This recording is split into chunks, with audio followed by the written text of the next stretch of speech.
ಕಳೆದ 2.5 ವರ್ಷದಲ್ಲಿ ಕಾಂಗ್ರೆಸ್ ಸರ್ಕಾರ ಮಾಡಿರ್ತಕ್ಕಂಥ ಸಾಧನೆ ಏನಪ್ಪಾ ಅಂತ ಹೇಳಿದ್ರೆ,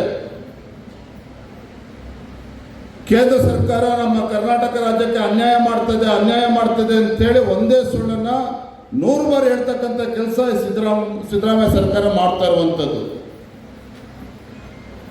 ನಾನು ರಾಜ್ಯದ ಮುಖ್ಯಮಂತ್ರಿ ಕೇಳೋದಕ್ಕೆ ಇಷ್ಟಪಡ್ತೇನೆ, ನಿಮಗಿಂತ ಹೆಚ್ಚು ಕರ್ನಾಟಕದ ಬಗ್ಗೆ ನಮಗೆ ಹೆಮ್ಮೆ ಇದೆ. ಭಾರತೀಯ ಜನತಾ ಪಾರ್ಟಿ ನಮ್ಮೆಲ್ಲರೂ ಕೂಡ ಹೆಮ್ಮೆ ಇದೆ. ಕನ್ನಡಿಗರಿಗೂ ಕೂಡ ಈ ರಾಜ್ಯದ ಬಗ್ಗೆ ಹೆಮ್ಮೆ ಇದೆ. ಸ್ವಾತಂತ್ರ್ಯ ಬಂದ ನಂತರದಲ್ಲಿ 55-60 ವರ್ಷಗಳ ಕಾಲ ಈ ದೇಶವನ್ನ, ರಾಜ್ಯವನ್ನ ಆಡಳಿತ ನಡೆಸಿರ್ತಕ್ಕಂಥವ್ರು ಕಾಂಗ್ರೆಸ್ ಪಕ್ಷದವರು. ಆದ್ರೆ ಇಡೀ ದೇಶದಲ್ಲಿ, ರಾಜ್ಯದಲ್ಲಿ ಬಡವರಾಗೇ ಇದ್ದಾರೆ ಅಂತ ಹೇಳಿದ್ರೆ, ಅಥವಾ ಕಾಂಗ್ರೆಸ್ ಸರ್ಕಾರ ಮೊನ್ನೆ ಅಧಿಕಾರಕ್ಕೆ ಬರುವ ಪೂರ್ವದಲ್ಲಿ 5 ಗ್ಯಾರಂಟಿಗಳನ್ನೇನು ಘೋಷಣೆ ಮಾಡಿದ್ದಿರಲ್ಲ,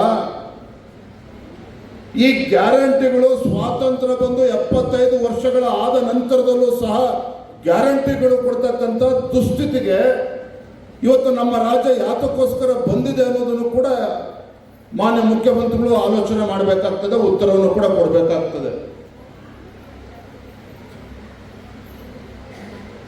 ಈ ಕಾಂಗ್ರೆಸ್ ಸರ್ಕಾರ, ಮುಖ್ಯಮಂತ್ರಿಗಳು ಉತ್ತರ ಕೊಡ್ತಾರಲ್ಲ ನನಗೆ ಗೊತ್ತಿಲ್ಲ, ಆದ್ರೆ ನಾನು ಉತ್ತರ ಕೊಡ್ತೇನೆ. ಈ ದೇಶದಲ್ಲಿ, ರಾಜ್ಯದಲ್ಲಿ ಇವತ್ತು ಬಡವರಾಗೇ ಇದ್ದಾರೆ ಅಂತ ಹೇಳಿದ್ರೆ,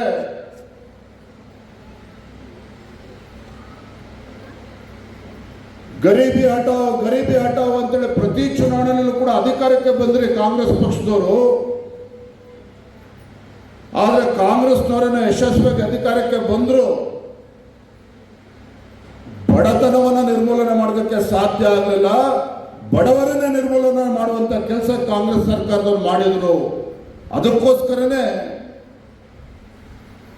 ನಮ್ಮ ರಾಜ್ಯದಲ್ಲೂ ಕೂಡ ಇವತ್ತು ಗ್ಯಾರಂಟಿಗಳನ್ನ ಕೊಡುವಂತ ದುಸ್ಥಿತಿ ಇವತ್ತು ಕಾಂಗ್ರೆಸ್ ಪಕ್ಷ ತಂದೊಡ್ಡಿರುವಂಥದ್ದು.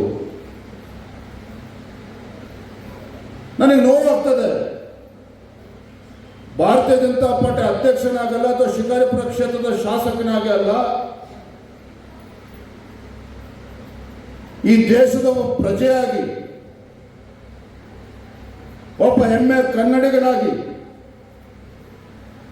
ಅರೆ ಮುಖ್ಯಮಂತ್ರಿ ಸ್ಥಾನದಲ್ಲಿ ಕೂತಿರ್ತಕ್ಕಂಥವ್ರು ಈ ಕಾಂಗ್ರೆಸ್ ಸರ್ಕಾರ ಕಳೆದ 2.5 ವರ್ಷದಲ್ಲಿ ಮಾಡ್ತಾ ಇರ್ತಕ್ಕಂಥದ್ದೇನು, ನಮ್ಮ ತೆರಿಗೆ ನಮ್ಮ ಹಕ್ಕು, ದೆಹಲಿಗೆ ಹೋಗಿ ಹೋರಾಟ ಮಾಡಿದ್ರು. ನಮ್ಮ ತೆರಿಗೆ ನಮ್ಮ ಹಕ್ಕು ಅಂತೇಳಿ ಪ್ರತಿಭಟನೆ ಮಾಡುವಂತ ಕೆಲಸ ಮಾಡಿದ್ರು. ಕರ್ನಾಟಕ ರಾಜ್ಯ